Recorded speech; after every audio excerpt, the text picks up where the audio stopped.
Dia supaya lepas dia tayamum tu dia terus boleh melakukan salat.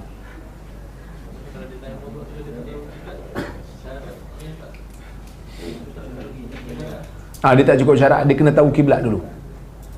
Dia tahu arah kiblat dulu supaya lepas dia tayamum tu dia terus salat.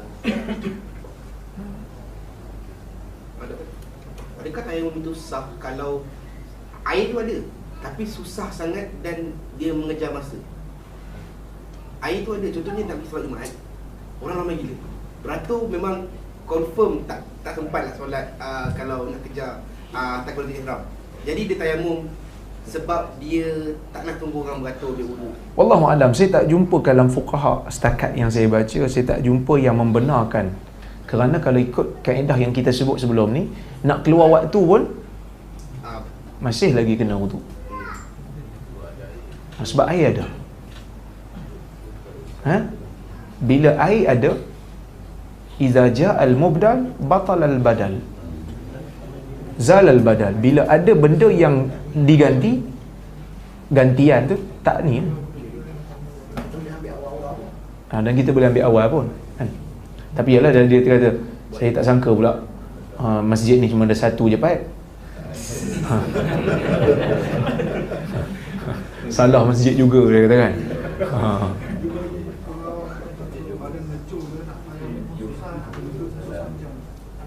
Okey, kalau dia tak mampu langsung untuk tayamum, untuk wuduk pun tak boleh, untuk tayamum pun tak boleh, maksud melecur habis satu badan, maka pada masa tu dia dianggap sebagai faqidut tahurain, orang yang langsung tak ada tahur. Contoh macam sama macam kes yang sama, dia duduk dalam penjara, dia kena kurung, air tak ada, penjara tu pula daripada logam, tak boleh nak tepuk kan? Maka pada masa tu ulama kata dia boleh salat sekadar itu. Cuma perlu tak dia ganti? Yang tu juga ulama berbeza pendapat. Kalau ikut Hambali tak perlu ganti.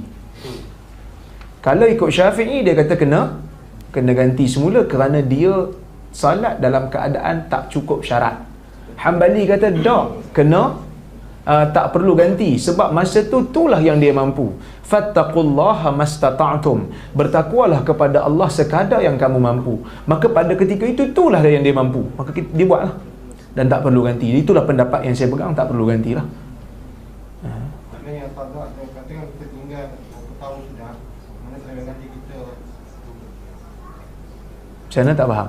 macam tak ada lah, naik pada kita tinggal, katakanlah 20 tahun kita tinggal semayang, Tinggal sebab layan kita, itu bab lain tu. kebodohan kita, okeylah kita. So kita ni, perlukah kita ganti yang 20 tahun sudah ni? Okey. Majoriti ulama mengatakan orang yang tinggal salat sengaja tinggal. Saya reverse balik. Ulama tak beza pendapat tentang wajib qada salat bagi tidur dan lupa, kerana ada hadis, man nama 'ani salah aw nasiyaha falyusalliha idza dzakaraha. Sesiapa yang tidur tak sedar hingga keluar waktu ataupun lupa, maka hendaklah dia salat ketika mana dia ingat. So waktu orang yang lupa ataupun tertidur ni, waktu salat yang ditinggal tu bila masuk, bila dia ingat terus pergi salat, jangan tangguh. Kalau tangguh tu dikira dia muqassir lah, dia maksudnya lalai lah. Baik.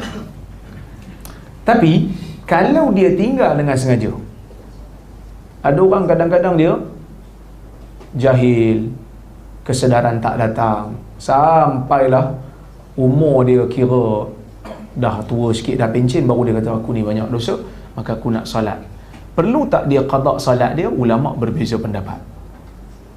Cuma bila kita nak bincang yang ni, kita jangan lupa nasihat dia satu benda.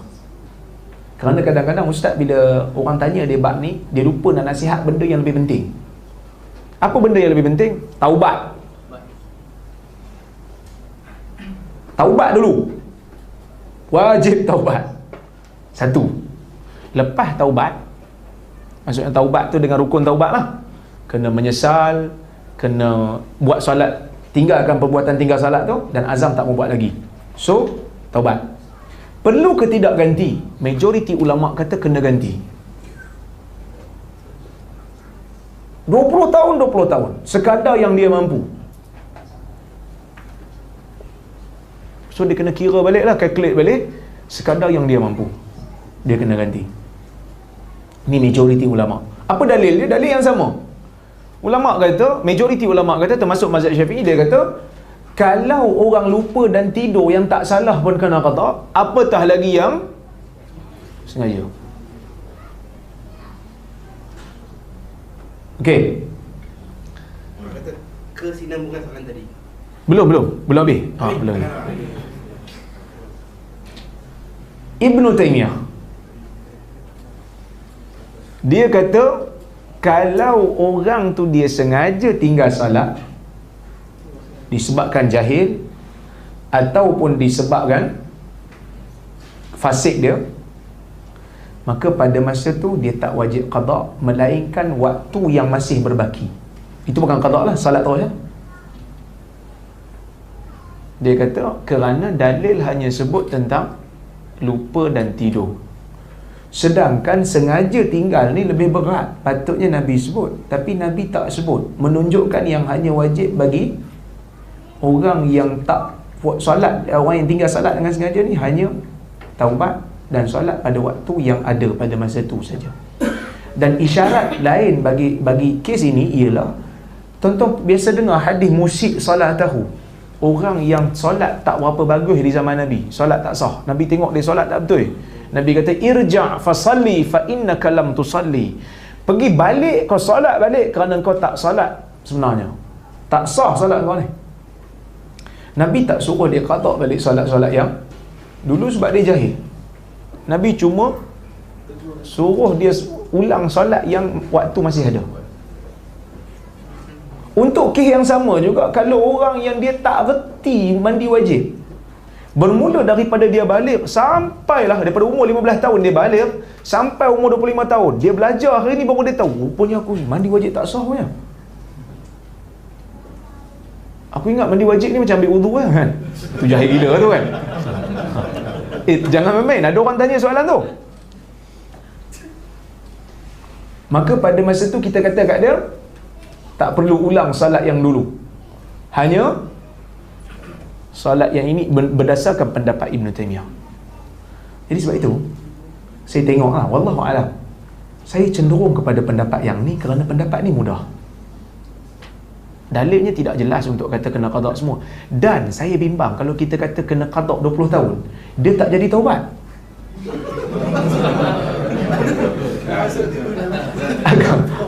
Kan? Mana agama tu berat lah. Berat lah. Maksud dia akan kata kena ganti tak apalah, saya batalkan taubat lah. Kita bimbang lah. Tapi kalau dia memang nak ganti juga, memang silakan lah. Itu lebih terbaik dan lebih berhati-hati. Cuma kita bimbang orang tak nak kembali pada agama kerana jalannya agak sukar. Okey, kan orang ada yang dalil yang mengatakan bahawa ada orang yang ada Muslim yang pagi dia kafir, petangnya beriman, lepas tu malamnya kafir, siang beriman balik. Jadi kan kalau seorang tu kafir, contohnya dia bertawassul dengan selain Allah, dia kafir dah maksudnya. Bukan kafir itu membatalkan semua amalannya. Jadi maksudnya sebelum tu dia tak solat pun dia nanti ingat buat dia kafir. Kafir dah tu di Islam balik. Adakah ini kufrun bin duna kufrin, ataupun kafir ini tidak membatalkan kewajipan dia ganti solat sebelum-sebelum tu? Kalau orang tu memang kafir, maka amalan dia gugur lah. Kalau betul dia buat satu benda yang memang mengeluarkan dia daripada daerah Islam, memang amalan dia akan gugur lah. Lepas tu bila dia masuk Islam balik, kira bermula buku baru lah. Yang tu tak ada isu sangat lah. Ni ada soalan. Assalamualaikum, nak tanya, kalau kita tertinggal Zuhur dah masuk asar, wajib solat Zuhur dulu ke atau solat asar dulu baru Zuhur? Okey, kalau dia gini, solat ni asal dengan tertib, buat Zuhur dulu baru asar. Tapi kalau dia tertinggal dan dia nak salat asar dulu kerana ada sebab yang mendesak. Contohnya, dia masuk masjid, orang tengah salat jemaah asar, maka boleh dia salat asar dulu kerana nak dapat pahala jemaah. Lepas tu baru dia qada zuhur. Kalau tak, dia kena salat zuhur dulu kerana salat ni asarnya kena tertib. Allahu a'lam. Satu lagi. Banyak ni. Sebab suci tadi ni, bolehkah mandi biasa ni terangkat bulu? Terangkat hadas. Tak, mandi biasa. Macam mandi pagi dah. Kata nak mandi dah bersih semua. Kata nak ambil wuduk, terus main subuh. Tak boleh. Tak boleh. Bersih semua. Kalau ikut syarat. Tuhan kata nak solat bukan mandi, ambil wuduk. Tuhan kata. Kecuali kalau mandi wajib. Mandi wajib ada beza. Sebab mandi wajib mengangkat hadas besar. Mengangkat hadas besar. Bila hadas besar terangkat, maka hadas kecil pun terangkat. Boleh? Kalau mandi biasa, tak. Kerana mandi biasa tidak mengangkat hadas. Kalau mandi sunat? Sama, mandi sunat tidak mengangkat hadas. Tak. Kalau dia ada hadas besar, dia kena mandi wajib. Kalau dia mandi sunat, hadas besar tak terangkat. Sebab mandi sunat bukan untuk mengangkat hadas. Mandi sunat untuk memperwangikan badan, kerana kita nak berkumpul dan berhimpun di masjid. Mana wajib wuduk juga lah. Ya, wajib berwuduk. Lah, mana? Seorang ni. Tak nak. Tentang ijtihad. Tadi dia kata pasal ijtihad yang pasal apa ni, ulama itu berijtihad kan. Jadi maksudnya mereka ijtihad mengikut ilmu mereka. Okey. Hukum itu tergantung di langit. Bila turun dia ikut fatwa ikut keadaan orang itu sendiri. Adakah orang, macam contohnya kalau hukum arak itu haram, dadah itu haram sebab dia mabuk kan. Tapi kalau dia nak gunakan untuk dia punya morfin untuk berlali semua, dia jadi harus. Jadi apakah hukum seseorang itu berijtihad atas diri dia, sebab dia lebih kenal diri dia sendiri, keadaan dia sendiri. Apa hukum dia berijtihad atas diri dia mengikut ilmu yang dia ada? Gini, pertama sekali, kalau dia mampu untuk tanya orang lain yang lebih faham tentang hukum yang bukan pasal tentang diri dia, maka pada masa tu dia kena tanyalah. Tapi dia kena bagi tahu orang tu tentang diri dia yang sebenar. Sebab tu Ibn Qayyim kata, mufti dia tak boleh bagi fatwa, melainkan dia kena tanya betul-betul orang yang bertanya tu. Kerana kadang-kadang orang yang bertanya ni, dia sembunyikan beberapa hakikat.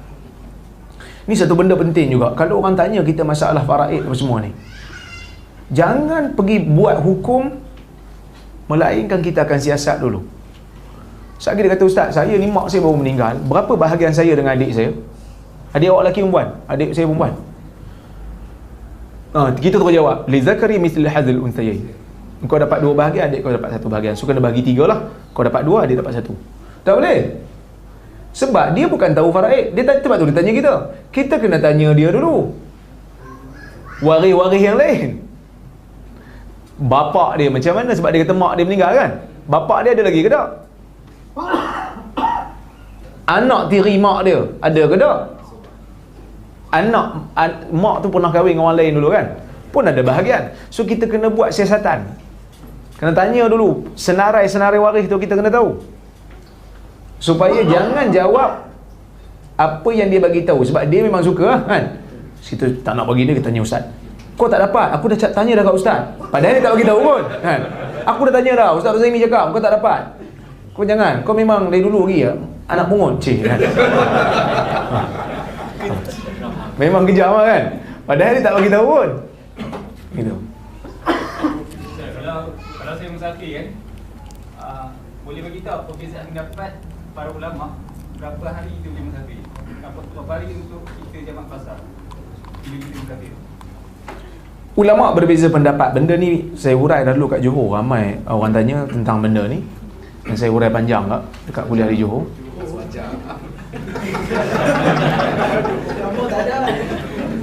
Nama saya tak ada. Masalah satu dua tak ada. Kan? Suci dari sebarang najis mughalazah dan mutawasitah.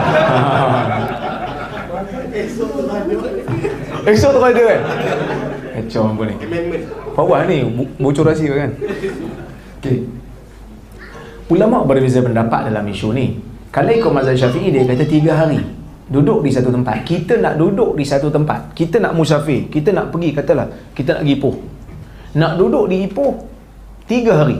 Memang niat kita nak duduk Ipoh 3 hari, tak masuk hari masuk dan tak masuk hari keluar. So kalau masuk 5 hari lah. Bila kita memang merancang daripada awal kita nak duduk di Ipoh sebanyak 5 hari, selama 5 hari, so kita keluar daripada rumah kita, kita boleh jamak qasar.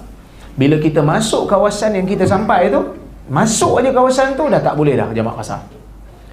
Bukan macam sebahagian fatwa orang kata, kita boleh jamak kalau kita nak duduk tempat tu lebih pada 5 hari, masuk kawasan tu kita boleh jamak selama 5 hari. Lepas tu hari ke-6 baru tak boleh. Ada yang kata boleh jamak selama 3 hari, lepas pada tu baru tak boleh. Itu salah faham terhadap fatwa mazhab Syafi'i. Mazhab Syafi'i tak kata gitu. Mazhab Syafi'i kata bila kita merancang nak duduk di situ 3 hari, tak masuk hari masuk dari keluar, kalau masuk 5 hari memang siap-siap dah kita rancang betul. Saya nak duduk situ kursus selama 5 hari. Tak masuk hari termasuk hari masuk dari keluar. 5 hari kita nak pergi kursus. Sampai je kat hotel tu, ikut mazhab Syafi'i tak boleh dah jamak qasar. Dalam perjalanan okey boleh.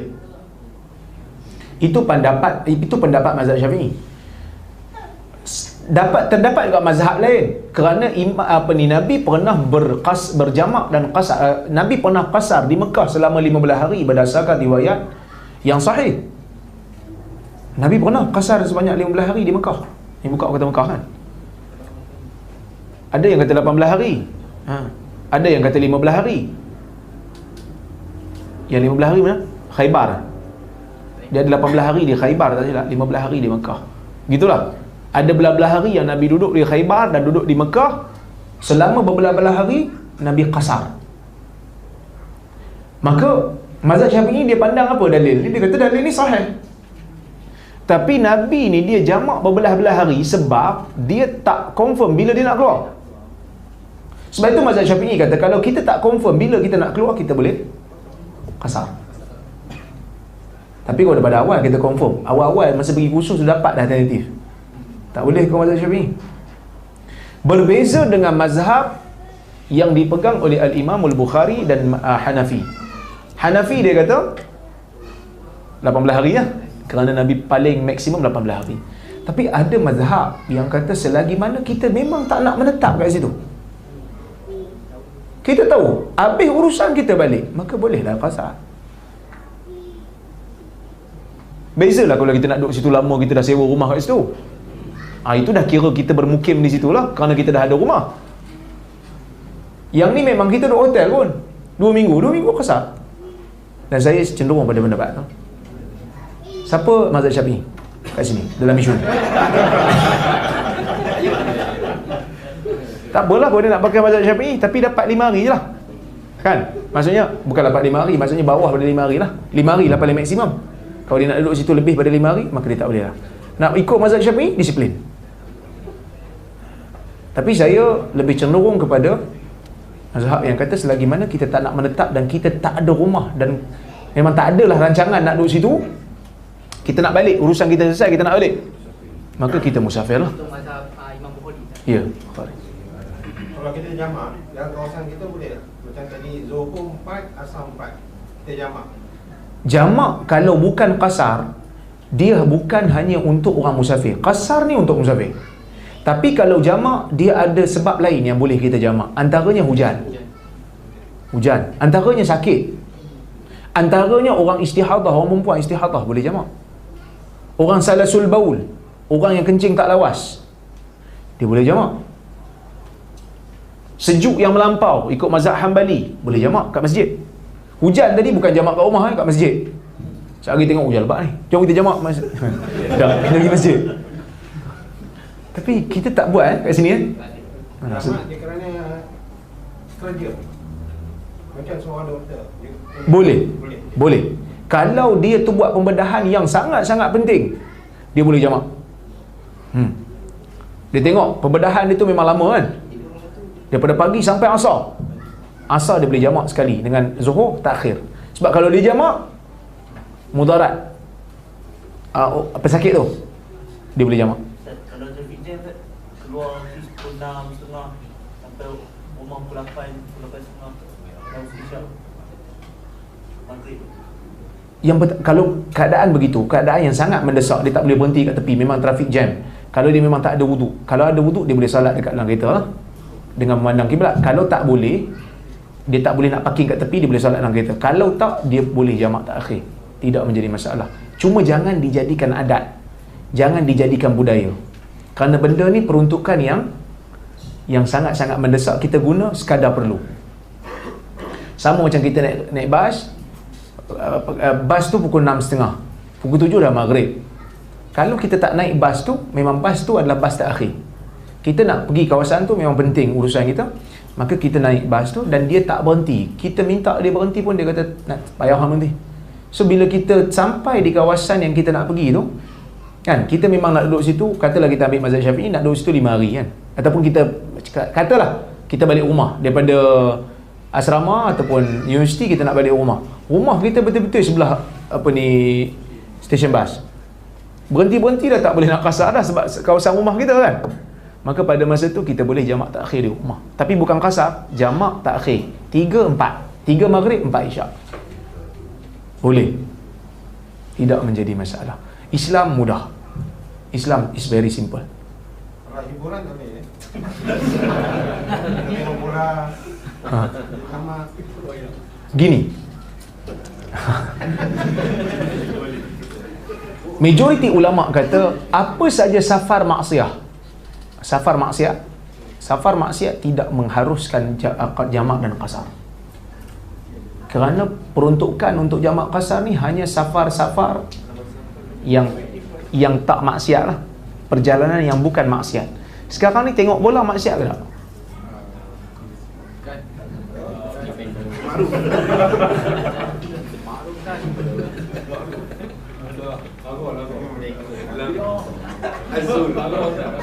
Agak-agak tengok bola ni maksiat ke tak? Nilai sendirilah. Kalau maksiat tak boleh ambil. Itu majoriti ulama. Kalau Hanafi dia kata tak, Tuhan benarkan kita ambil peruntukan tu, maksiat ke tak maksiat. Yang itu dia maksiat. Contoh lah, kalau kata ada orang datang daripada Johor atau dari Kedah, mata-mata nak datang KL, Stadium Merdeka, nak sambut malam cinta Rasul, nak buat bid'ah.